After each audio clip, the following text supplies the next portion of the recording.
1 Reis, capítulo 8. O transporte da arca para o templo.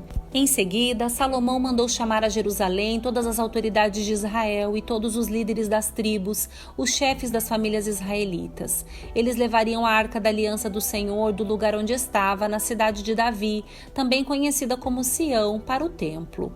Todos os homens de Israel se reuniram diante do rei Salomão durante a festa das cabanas, celebrada no mês de Etanim, o 7º mês. Quando todos os líderes de Israel chegaram, os sacerdotes ergueram a arca. Os sacerdotes e os levitas levaram a arca do Senhor junto com a tenda do encontro e todos os seus utensílios sagrados. Ali, diante da arca, o rei Salomão e toda a comunidade de Israel ofereceram tantos sacrifícios de ovelhas e bois que não puderam ser contados. Então, os sacerdotes levaram a arca da aliança do Senhor para o santuário interno do templo, o lugar santíssimo, e a colocaram sobre as asas dos querubins. Os querubins tinham as asas abertas sobre a arca, e elas cobriam a arca e as varas usadas para transportá-la. Essas varas eram tão compridas que suas pontas podiam ser vistas do lugar santo diante do lugar santíssimo, mas não de fora, e estão ali até hoje. Na arca havia só as 2 tábuas de pedra que Moisés tinha colocado dentro dela no Monte Sinai, onde o Senhor fez uma aliança com os israelitas depois que eles saíram da terra do Egito. Quando os sacerdotes saíram do lugar santo, uma densa nuvem encheu o templo do Senhor. Com isso, os sacerdotes não puderam dar continuidade a seus serviços, pois a presença gloriosa do Senhor encheu o templo do Senhor. Salomão louva o Senhor. Então Salomão orou: Ó Senhor, tu dissestes que habitarias numa densa nuvem. Agora construí para ti um templo majestoso, um lugar para habitares para sempre. Então o rei se voltou para toda a comunidade de Israel que estava em pé diante dele e abençoou o povo. Em seguida orou: Louvado seja o Senhor, o Deus de Israel, que cumpriu o que prometeu a meu pai Davi, pois lhe disse: Desde o dia em que tirei Israel, meu povo, do Egito, não escolhi nenhuma cidade das tribos de Israel como lugar onde deveria ser construído um templo em honra ao meu nome. Contudo, escolhi Davi para reinar sobre meu povo Israel. Salomão disse: Meu pai, Davi, queria construir este templo em honra ao nome do Senhor, o Deus de Israel. Mas o Senhor lhe disse: Sua intenção de construir um templo em honra ao meu nome é boa, mas essa tarefa não caberá a você. Um de seus filhos construirá o templo em honra ao meu nome. O Senhor cumpriu sua promessa, pois eu sou o sucessor de meu pai Davi, e agora ocupo o trono de Israel como o Senhor havia prometido. Construí este templo em honra ao nome do Senhor, o Deus de Israel, e preparei nele um lugar para a arca que contém a aliança que o Senhor fez com nossos antepassados quando os tirou do Egito. Oração de dedicação do templo. Então Salomão se pôs diante do altar do Senhor, na presença de toda a comunidade de Israel, levantou as mãos para o céu e orou: Ó Senhor, o Deus de Israel, não há Deus como tu em cima nos céus, nem embaixo na terra. Tu guardas a tua aliança e mostras amor leal àqueles que andam diante de ti de todo o coração. Cumpriste tua promessa a teu servo Davi, meu pai. Fizeste esta promessa com a tua própria boca e hoje a cumpriste com as tuas próprias mãos. Agora, ó Senhor, o Deus de Israel, cumpre a outra promessa que fizeste a teu servo Davi, meu pai, quando lhe disseste: se seus descendentes viverem como devem e me seguirem fielmente como você fez, sempre haverá um deles no trono de Israel. Agora, ó Deus de Israel, cumpre a promessa que fizeste a teu servo Davi, meu pai. Contudo, será possível que Deus habite na terra? Nem mesmo os mais altos céus podem contê-lo, muito menos este templo que construí. Ainda assim, ouve minha oração e minha súplica, ó Senhor, meu Deus. Ouve o clamor e a oração que teu servo te faz hoje. Guarda noite e dia este templo, o lugar do qual disseste: meu nome estará ali. Ouve sempre as orações que teu servo fizer voltado para este lugar. Ouve as súplicas de teu servo e de Israel, teu povo, quando orarmos voltados para este lugar. Sim, ouve-nos dos céus onde habitas e quando ouvires, perdoa-nos. Se alguém pecar contra outra pessoa e se for exigido que faça um juramento de inocência diante do teu altar neste templo, ouve dos céus e julga entre teus servos, entre o acusador e o acusado. Castiga o culpado e declara justo o inocente, cada um conforme merece. Se o teu povo Israel for derrotado por seus inimigos porque pecou contra ti, e se voltar para ti, invocar o teu nome e orar a ti neste templo, ouve dos céus, perdoa o pecado de teu povo Israel e traze-o de volta a esta terra que deste a seus antepassados. Se o céu se fechar e não houver chuva porque o povo pecou contra ti, e se eles orarem voltados para este templo, invocarem o teu nome e se afastarem de seus pecados porque tu os castigaste, ouve dos céus e perdoa os pecados de teus servos, o teu povo, Israel. Ensina-os a seguir o caminho certo e envia chuva à terra que deste por herança a teu povo. Se houver fome na terra, ou peste, ou praga nas lavouras, ou se elas forem atacadas por gafanhotos ou lagartas, ou se os inimigos do teu povo invadirem a terra e sitiarem suas cidades, seja qual for o desastre ou epidemia que ocorrer, e se alguém do teu povo ou toda a nação de Israel orar a respeito de suas aflições com as mãos levantadas para este templo, ouve dos céus onde habitas e perdoa. Trata o teu povo como ele merece, pois somente tu conheces o coração de cada um. Assim, eles te temerão enquanto viverem na terra que deste a nossos antepassados. No futuro, estrangeiros que não pertencem a teu povo, Israel, ouvirão falar de ti, virão de terras distantes por causa do teu nome, porque ouvirão falar do teu grande nome, da tua mão forte e do teu braço poderoso. E quando orarem voltados para este templo, ouve dos céus onde habitas e concede o que pedem. Assim todos os povos da terra conhecerão teu nome e te temerão, como faz teu povo Israel. Também saberão que neste templo que construí teu nome é honrado.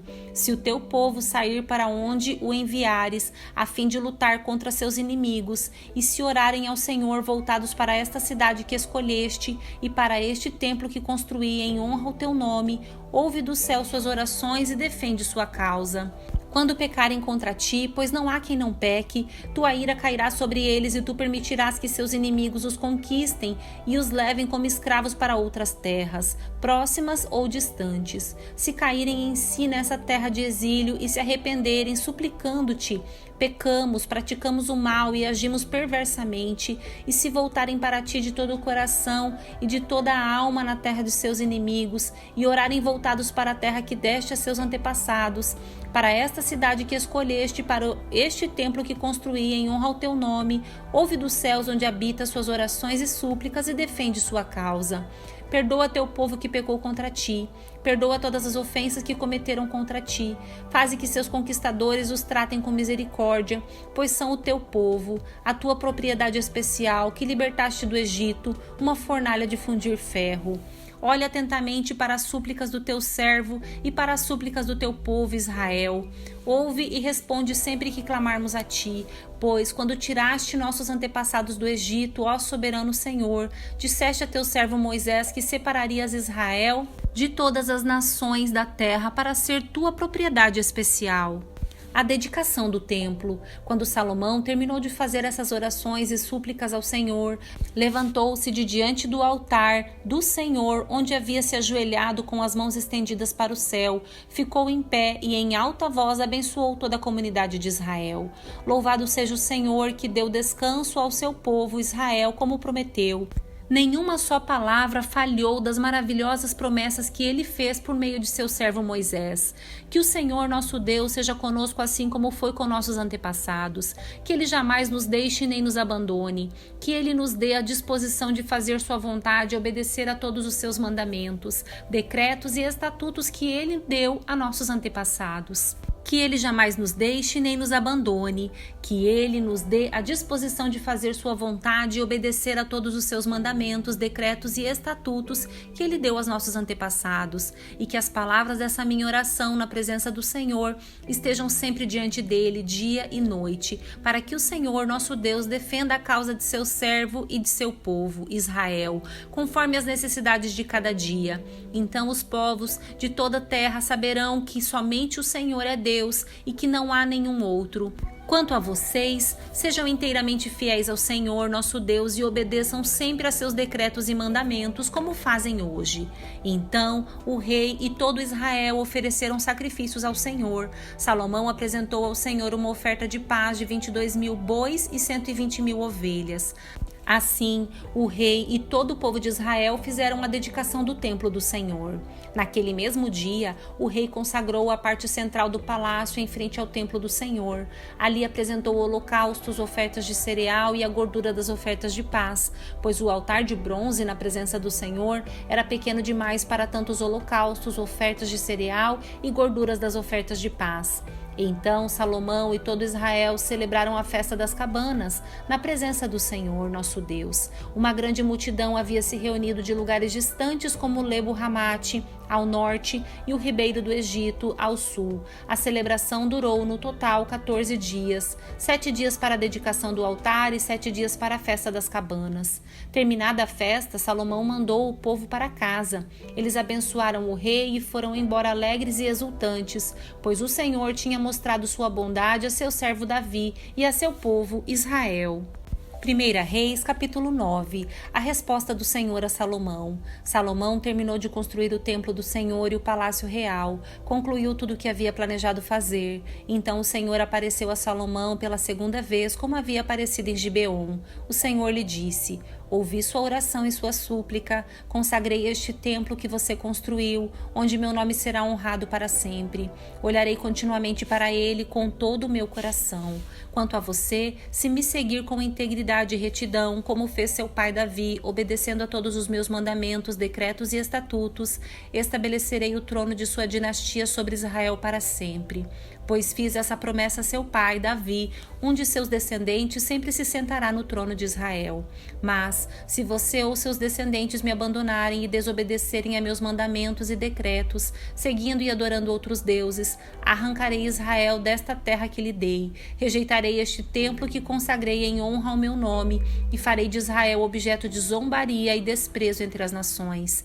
E embora este templo seja agora imponente, todos que passarem perto dele ficarão chocados e horrorizados. Perguntarão: por que o Senhor fez coisas tão terríveis com esta terra e com este templo? E a resposta será: porque os israelitas abandonaram o Senhor, seu Deus, que tirou seus antepassados da terra do Egito, e em lugar dele adoraram outros deuses e se prostraram diante deles. Por isso o Senhor trouxe sobre eles essas calamidades. O acordo de Salomão com Hirão. Salomão levou 20 anos para construir o templo do Senhor e o palácio real. Depois desse tempo, Salomão deu a Hirão, rei de Tiro, 20 cidades da Galileia.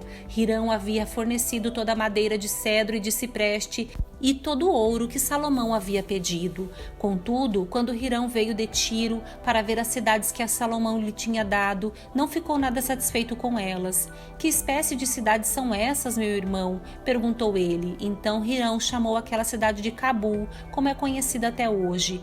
Hirão tinha enviado a Salomão 4.200 quilos de ouro. As muitas realizações de Salomão. Este é o relato do trabalho forçado que o rei Salomão impôs para a construção do templo do Senhor, do palácio real, do aterro e do muro de Jerusalém, além das cidades de Hazor, Megido e Gezer. O faraó, rei do Egito, havia atacado e conquistado Gezer, matou seus habitantes cananeus, incendiou a cidade e a deu como presente à sua filha quando ela se casou com Salomão. Assim, Salomão reconstruiu a cidade de Gezer. Também construiu Bet-Horon Baixa, Baalate e Tamar, no deserto daquela região. Construiu cidades para servirem como centros de armazenamento e também cidades para seus carros de guerra e cavalos. Construiu tudo o que desejou em Jerusalém, no Líbano e em todo o reino. Ainda havia na terra habitantes que não eram israelitas: amorreus, hititas, ferezeus, heveus e jebuseus. Eram descendentes das nações que os israelitas não haviam destruído completamente. Salomão os recrutou para trabalhos forçados, e é nessa condição que trabalham até hoje. Mas Salomão não recrutou nenhum israelita para trabalhos forçados. Eles os serviram como soldados, funcionários do governo, oficiais e capitães de seu exército, comandantes de carros de guerra e cavaleiros. Nomeou 550 israelitas para supervisionarem os trabalhos de seus vários projetos. Salomão transferiu a residência de sua esposa, a filha do faraó, da cidade de Davi, para o novo palácio que ele havia construído para ela. Depois construiu o aterro. 3 vezes por ano, Salomão apresentava holocaustos e ofertas de paz sobre o altar que havia construído para o Senhor e também queimava incenso perante o Senhor. Assim, ele terminou o trabalho de construção do templo. O rei Salomão também construiu navios em Ezion-Geber, um porto próximo a Elate, na terra de Edom, às margens do Mar Vermelho. Hirão enviou uma frota com marinheiros experientes para servirem nas tripulações dos navios, junto com os marinheiros de Salomão. Navegaram a Ofir e trouxeram para Salomão 14.700 quilos de ouro.